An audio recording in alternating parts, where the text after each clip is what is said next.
السلام علیکم۔ قربانی کا گوشت کتنے دن استعمال کیا جا سکتا ہے؟ اگر کوئی 3 دن سے زیادہ قربانی کا گوشت استعمال کر لے تو آیا یہ گناہ کا کام ہے یا نہیں؟ اور اسی طرح بعض لوگ کہتے ہیں کہ محرم سے پہلے پہلے آپ نے قربانی کا گوشت استعمال کرنا ہے، اور اسی طرح اگر کوئی یہ بھی اعتراض کرتا ہے کہ قربانی کا گوشت آپ نے جلد از جلد ختم کرنا ہے، تقسیم کرنا ہے، آیا یہ ضروری ہے یا نہیں؟ اور اسی طرح یہ بھی ایک سوال کیا جاتا ہے کہ قربانی کا گوشت 3 حصوں میں تقسیم کرنا یہ ضروری ہے؟ تو ان سارے سوالات کا جوابات میں آپ لوگوں کو کے سامنے پیش کرتا ہوں۔ سب سے پہلے آپ یہ سمجھ لیں کہ قرآن اور حدیث کی روشنی میں ہمیں کیا ہدایات ہے، کیا رہنمائی ہے۔ دیکھو، سب سے پہلی بات آپ یہ سمجھ لیں کہ قربانی کا گوشت 3 حصوں میں کرنا، 3 حصوں میں تقسیم کرنا یہ مستحب ہے، بہتر ہے، افضل ہے۔ پہلا حصہ فقراء، مساکین، غرباء ان کے لیے رکھا جائے، دوسرا حصہ اپنے رشتہ داروں میں تقسیم کیا جائے، اور تیسرا حصہ اپنے لیے رکھا جائے۔ یہ 3 حصے، یعنی قربانی کے گوشت سے 3 حصے بنانا یہ مستحب ہے، افضل ہے، بہتر ہے۔ اگر کوئی ان کی فیملی اور ان کے خاندان اپنے گھر میں بہت زیادہ ہو اور کوئی انہیں 3 حصوں میں تقسیم نہ کرے تو پھر بھی وہ گناہ گار نہیں ہوگا، اس نے کوئی گناہ کا کام نہیں کیا، قربانی اس کی درست ہے، یعنی قربانی میں کوئی مسئلہ نہیں ہے۔ ہاں، بہتر یہ ہے کہ اس کا 3 حصوں میں تقسیم کیا جائے تاکہ آپ کی قربانی کی گوشت سے فقراء بھی، مساکین بھی، غرباء بھی، آپ کے رشتہ دار بھی، وہ بھی فائدہ اٹھائے۔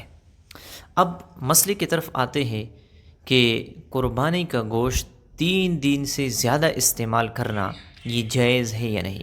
سب سے پہلے ہم احادیث مبارکہ کی روشنی میں دیکھو ایک حدیث ہے، آپ صلی اللہ علیہ وسلم نے فرمایا کہ میں نے تمہیں قربانی کے گوشت سے منع کیا تھا کہ آپ 3 دن سے زیادہ اسے استعمال نہ کریں، اب میں تمہیں اجازت دیتا ہوں، آپ قربانی کا گوشت 3 دن سے زیادہ استعمال کر سکتے ہو۔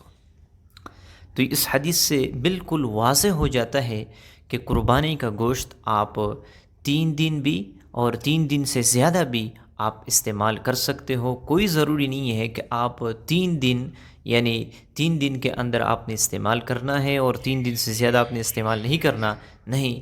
اس حدیث سے واضح ہوتا ہے کہ قربانی کا گوشت آپ 3 دن سے زیادہ بھی استعمال کر سکتے ہو۔ اس طرح اور کئی احادیث موجود ہے جو اسی بات کے اوپر دلالت کرتا ہے کہ قربانی کا گوشت آپ نے 3 دن سے زیادہ بھی استعمال کرنا ہے۔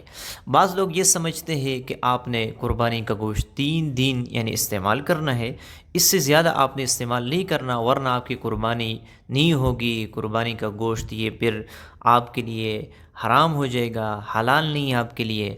اور بعض لوگ یہ سمجھتے ہیں کہ قربانی کا گوشت آپ نے محرم سے پہلے استعمال کرنا ہے، محرم کا مہینہ جب شروع ہو جائے تو آپ قربانی کا گوشت کھا نہیں سکتے، اس سے مختلف قسم کے پریشانیاں آتی ہے، مصیبتیں آتی ہے، گھر میں لوگ بیمار ہو جاتے ہیں۔ نہیں، اللہ نے تمہارے لیے قربانی کا گوشت حلال کیا ہے، آپ جتنے دن استعمال کرنا چاہے استعمال کر سکتے ہو، چاہے آپ فریج میں اسے سٹور کریں، چاہے آپ اس سے جو ہے نا ان گوشت کو آپ سکھا کر جو ہے نا اپنے گھر میں رکھے اور اس کو آپ استعمال کرتے رہے، یہ بھی جائز ہے، کوئی اس کے اندر ممانعت نہیں ہے۔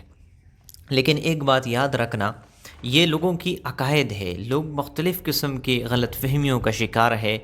یاد رکھنا، جب بھی کوئی مسئلہ ہو، کوئی یعنی قربانی کے متعلق ہو، آپ قرآن اور حدیث اور شریعت کی طرف آپ نظر کریں، علماء سے پوچھیں کہ اس کے بارے میں ہمیں کیا ہدایات ہے، کیا مسئلہ ہے، قرآن اور حدیث کی روشنی میں آیا ہم ان گوشت کو استعمال کر سکتے ہیں یا نہیں۔ تو جب اس کے اوپر آپ عمل کر لیں گے تو آپ سنی سنائی باتوں سے بچ جائیں گے، ورنہ بہت سے لوگوں کی جو ہے نا اس طرح کے عقائد ہے اور اس طرح کی غلط فہمیوں کا شکار ہے، اور یہ تحقیق نہیں کرتے کہ آئے یہ بات درست بھی ہے یا نہیں۔ دیکھو، ہمارے سامنے قرآن بھی موجود ہے، حدیث بھی موجود ہے، حدیث کی تشریحات بھی موجود ہے، ہم اس کی روشنی میں اپنے مسائل کو حل کر لیں۔ اگر ہم ایک دوسرے سے سنی سنائی باتوں پر عمل کریں گے، رواج کے اوپر آپ عمل کریں گے، رسم اور رواج جو ہمارے علاقوں کے اندر چل رہا ہے اور یہ ہمارے معاشرے کے اندر صدیوں سے آ رہا ہے، ہم اس سے بچ جائیں گے۔ اگر ہم اس پہ عمل کر لیں گے تو ہم تو قرآن اور حدیث سے دور ہو جائیں گے۔ اسی لیے قربانی کا گوشت آپ استعمال کر سکتے ہو، چاہے 3 دن ہو چاہے 10 دن ہو، تو یہ غلط فہمیاں ہے۔ تو اس لیے ان چیزوں سے آپ بچیں، اور قربانی کا گوشت اس سے کوئی مسئلہ نہیں ہے، چاہے آپ 3 دن استعمال کر لیں چاہے آپ 6 مہینے استعمال کر لیں، کوئی بات نہیں ہے۔ لیکن آپ ایک بات یاد رکھنا کہ افضل طریقہ یہ ہے کہ ان کے 3 حصے بنا لیے جائے، 3 حصوں میں اسے تقسیم کیا جائے، اور 3 حصے جو ہے نا، ایک حصہ غربا کے لیے، ایک حصہ رشتہ داروں کے لیے، اور ایک حصہ اپنے لیے آپ رکھیں، آپ اسے استعمال کر لیں۔ تو امید کرتا ہوں آپ لوگوں کو یہ مسئلہ سمجھ میں آ چکا ہوگا۔ ملتے ہیں انشاءاللہ نیکسٹ ویڈیو میں، تب تک کے لیے اجازت چاہتا ہوں۔ السلام علیکم۔